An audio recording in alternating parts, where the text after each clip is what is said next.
Assalamualaikum warahmatullahi wabarakatuh. Pada hari ini saya akan menjelaskan mengenai materi kelas diagram. Sebelumnya Anda sudah mempelajari, sudah saya jelaskan mengenai use case dan activity diagram. Untuk kelas diagram ini memang berbeda dari konsep, dari elemen-elemen yang digambarkan berbeda. Kemudian di akhir sesi penjelasan materi ada tugas yang harus dikerjakan. Untuk lebih lanjutnya, pengumpulannya kapan akan saya share di WA group supaya lebih terperinci dan detail.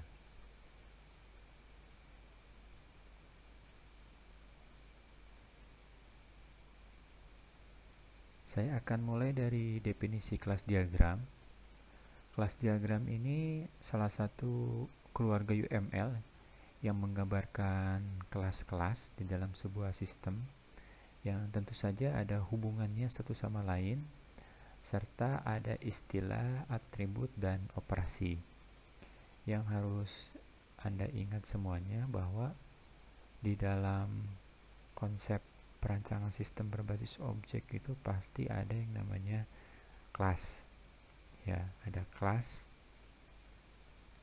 Nah, di dalam perancangan sistem berbasis objek ini, kelas-kelas ini ya harus divisualisasikan supaya ketika nanti merancang sebuah sistem akan lebih mudah dalam merangkainya. Karena yang harus diingat kembali, di dalam kelas ini ada atribut, ada operasi. Ya, nanti di slide berikutnya akan saya jelaskan lebih detail. Poin yang kedua, kelas diagram ini menggambarkan keadaan. Ya, keadaan dari sebuah sistem sekaligus menawarkan layanan untuk memanipulasi keadaan tersebut. Jika berbicara sistem informasi, aplikasi, atau software, itu ada keadaan-keadaan yang harus dipotret, yang mungkin saja nanti dimanipulasi, dan itu digambarkan oleh yang namanya kelas diagram. Ya. Kemudian, jika dikorelasikan dengan laporan KKP atau tugas akhir, kelas diagram ini juga masuk ke dalam salah satu diagram yang utama selain use case dan activity. Kalau use case dan activity, saya anggap Anda sudah memahami secara garis besar, minimal secara garis besar. Kemudian sekarang ditambah kelas diagram, minimal untuk hari ini Anda memahami secara garis besar, karena use case, activity, dan kelas diagram merupakan diagram-diagram utama yang harus dipahami karena masuk ke dalam laporan tugas akhir atau skripsi atau laporan KKP.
Berikutnya saya akan lanjutkan ke elemen-elemen kelas diagram. Ya, elemen yang pertama ini ya tentu saja kelas. Kotak ya. Bentuknya kotak, nama elemennya kelas. Kelas ini bisa mewakili orang, sistem yang memiliki orang, tempat yang dibutuhkan sistem, memiliki nama, daftar atribut, daftar operasi, tidak secara eksplisit menunjukkan operasi. Contohnya apa? Contoh kelas itu ya manusia. Ya, contoh kelas itu adalah manusia. Jadi manusia ini menjadi sebuah kelas. Jadi ditulis di kotak paling atas. Ya, ini contoh kelas. Ini elemen yang pertama. Elemen yang kedua itu ada elemen atribut. Atribut ini menggambarkan keadaan suatu objek yang diturunkan dari atribut lain. Contohnya, jika kelasnya adalah manusia, maka atributnya ada nama, ada usia, dan ada tanggal lahir. Jadi setiap orang, setiap manusia yang ada di dunia ini ya pasti punya nama, pasti punya usia, pasti punya tanggal lahir. Nah, itu contoh dari atribut.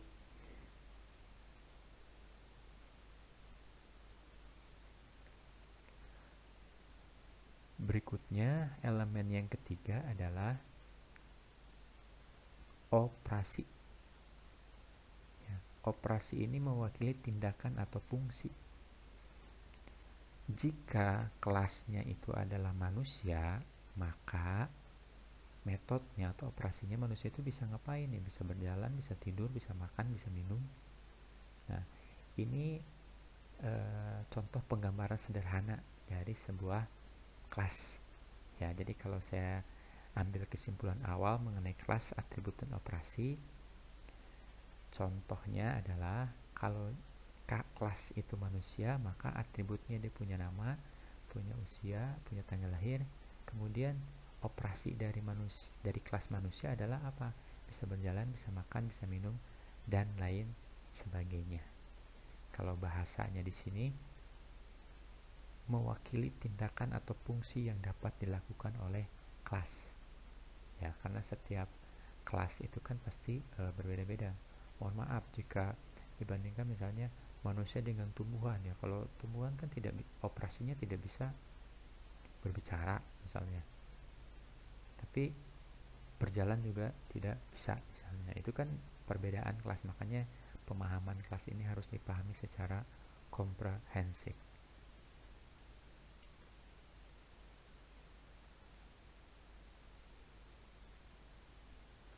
Berikutnya ada elemen generalization, mewakili hubungan sejenis di antara beberapa kelas, disimbolkan dengan panah. Panah yang ujungnya itu putih garis hitam. Nanti ada contohnya. Nah, ini adalah contoh dari generalisasi. Binatang itu kan tidak bisa di-generalisasi, tidak bisa di-generate, tidak bisa disamakan. Ya, contohnya antara burung dengan ikan. Kalau ikan ya berenang di air. Ya, kalau burung bisa terbang. Ya, meskipun ada ikan terbang, tapi kan nggak semua ikan bisa terbang. Nah, burung ya jelas perbedaannya sangat signifikan.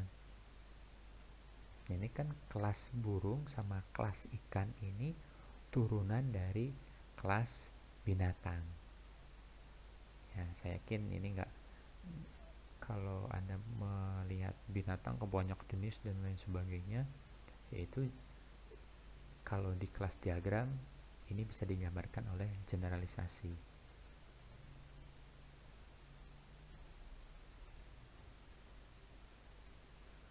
Kemudian ada hubungan antar kelas.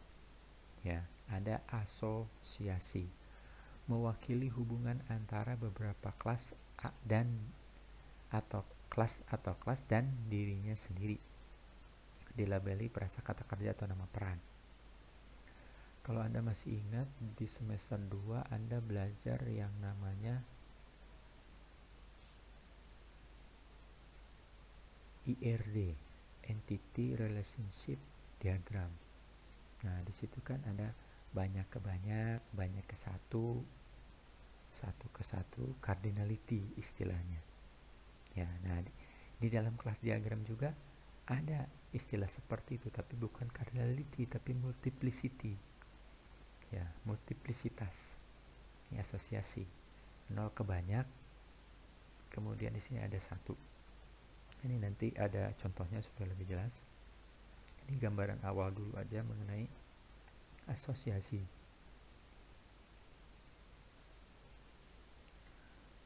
Berikutnya ada istilah agregasi dan komposisi.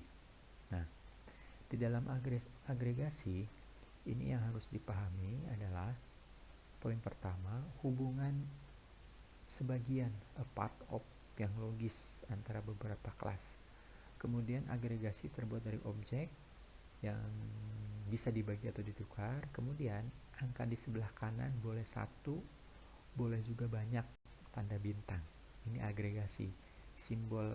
Simbolnya seperti belah ketupat, putih, garisnya hitam. Ini agregasi. Ya. Kemudian jika dibandingkan dengan komposisi, ini dari sisi simbol ya. Kalau komposisi itu belah ketupatnya hitam full. Kemudian perbedaannya lagi adalah komposisi dari objek yang tidak bisa dibagi atau ditukar. Kemudian angka sebelah kanan, ya, angka sebelah kanan itu hanya boleh 1. Jadi beda dengan agregasi. Kalau agregasi itu boleh 1, boleh juga banyak. Tapi kalau misalnya komposisi tidak boleh banyak, dia hanya boleh 1. Perbedaannya yang lain adalah kalau komposisi itu tidak bisa dibagi, kalau misalnya agregasi bisa dibagi objek-objeknya. Kemudian dari sisi simbol, kalau agregasi belah ketupat putih dengan garis hitam, kalau misalnya komposisi belah ketupat tapi warna hitam full, hitam pekat. Itu perbedaan agregasi dan komposisi. Nah, itu jelas, itu nanti ngelihat dari kondisinya seperti apa.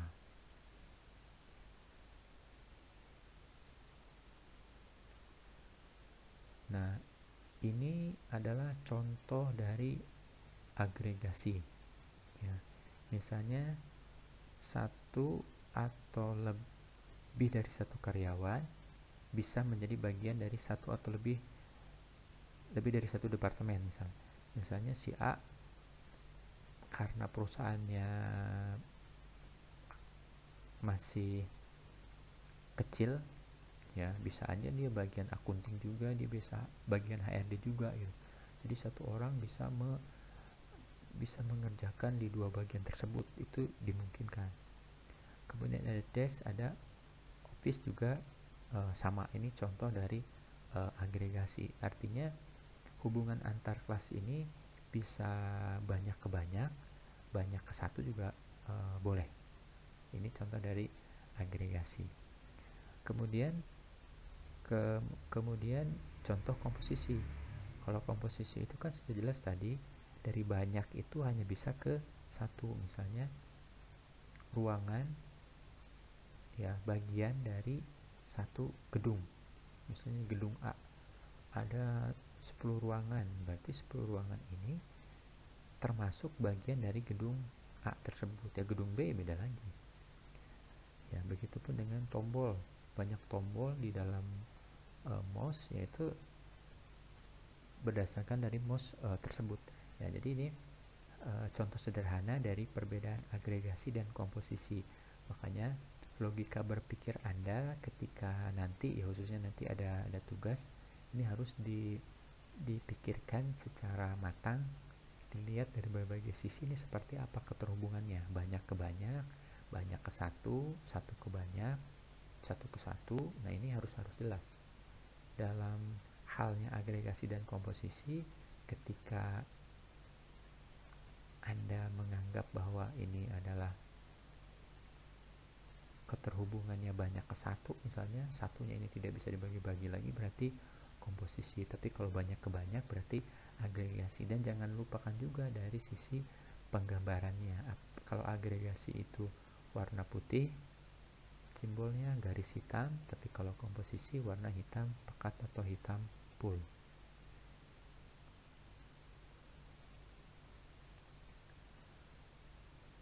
Nah, ini yang saya maksud dari multiplicity. Multiplicity itu ya tujuannya kelas diagram menunjukkan relasi. Nah, relasinya di sini ya harus memiliki multiplicity yang mendokumentasikan, ya, mengasosiasikan dengan kelas lain. Ya, formatnya jelas, angka minimal, angka maksimal. Jadi ada angka yang bisa aja 1 ke 5, 1 ke 10 dan sebagainya. Jadi multiplicity ini untuk mendokumentasikan, mengasosiasikan keterhubungan antar kelas supaya jelas.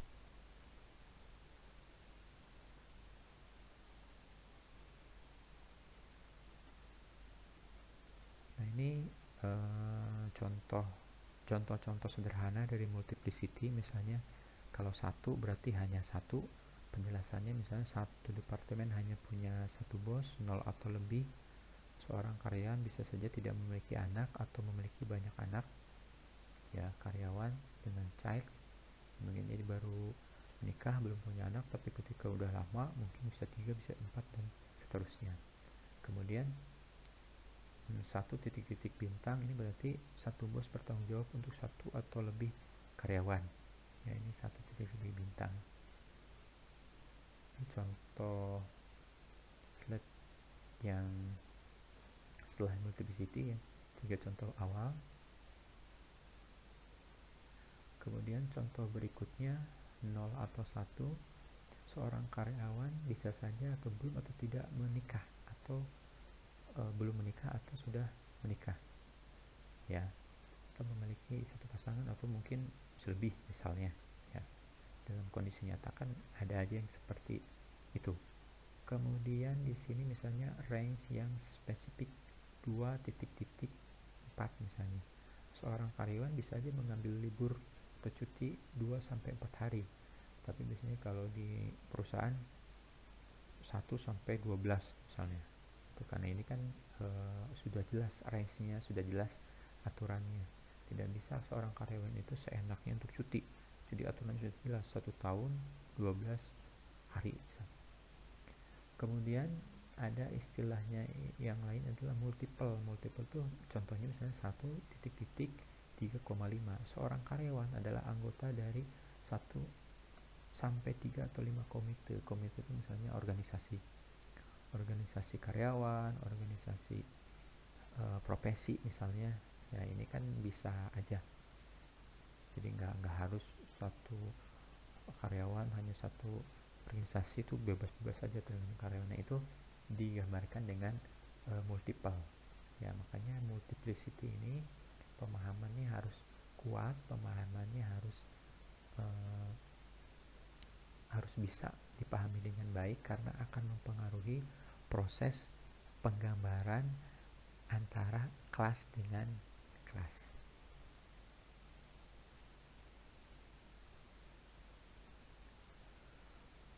Nah, ini contoh yang lain, ya, untuk menentukan kardinalitas atau derajat relasi. Seperti yang tadi saya sampaikan, istilah mirip dengan IRD, ya. Jadi kardinalitas di sini misalnya 1 ke M. Kalau di IRD kan M, ya, banyak. Itu kalau misalnya di kelas diagram pakai tanda bintang. Bacanya itu dari kiri ke kanan, ya. Kalau membaca dari kanan ke kiri, misalnya satu transaksi hanya boleh diinput satu orang. Tapi lebih enak sih dari kiri ke kanan bacanya. Ya, satu user misalnya menginput satu minimal satu atau maksimal banyaknya transaksi.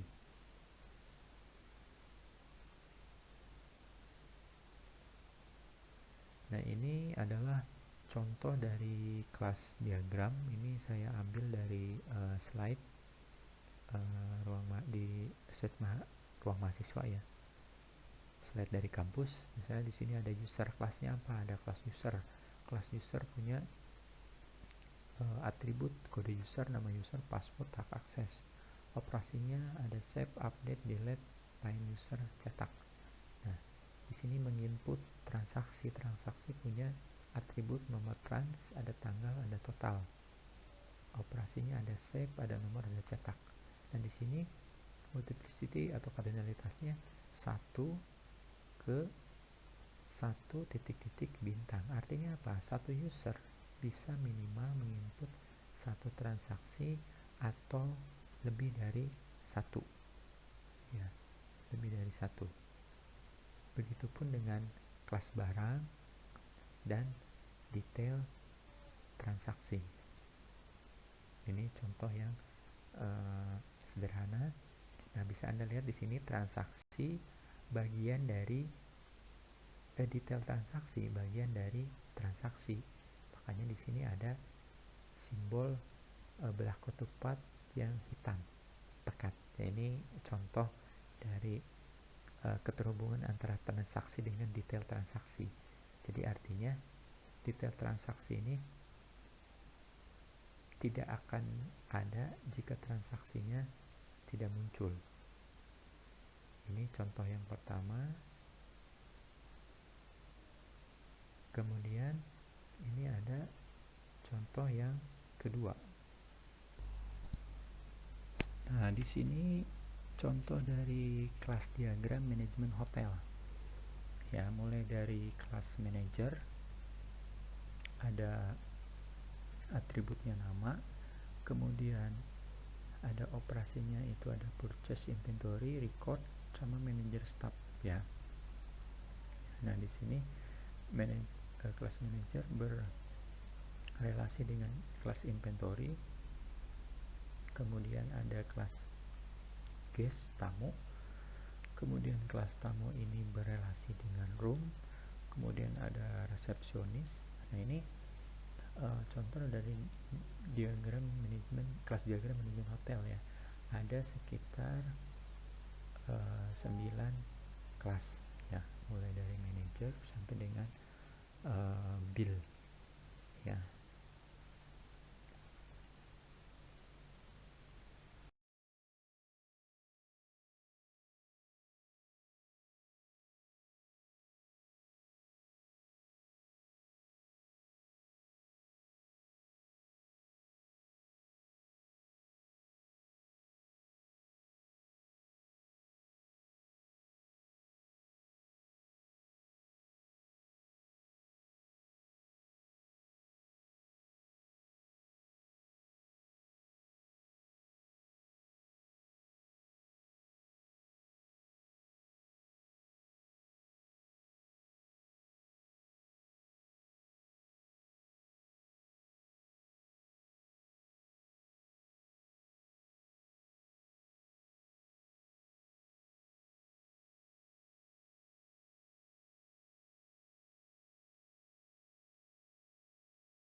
Contoh berikutnya ada kelas diagram ATM ya. Tentu saja ini tidak secara detail, ini hanya gambaran umumnya aja.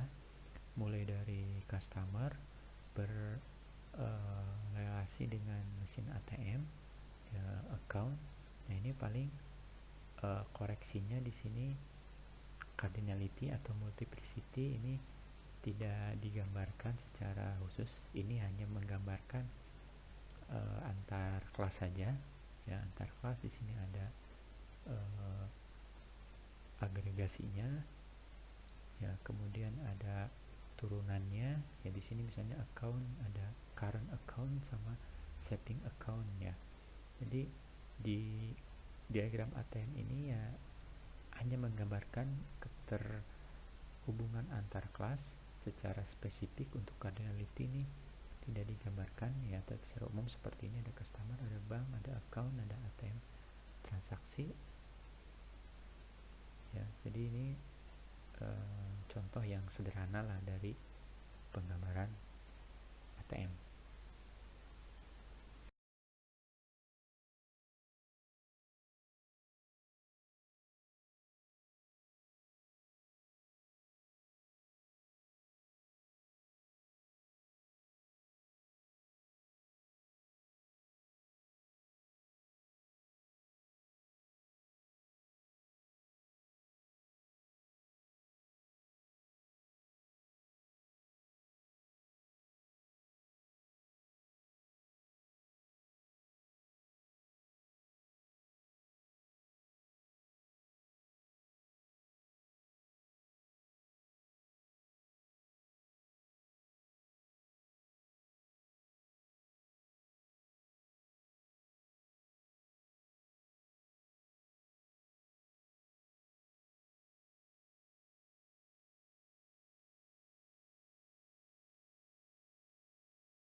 Oke, untuk tugas. Nah, untuk tugas ini Anda buat kelas diagram.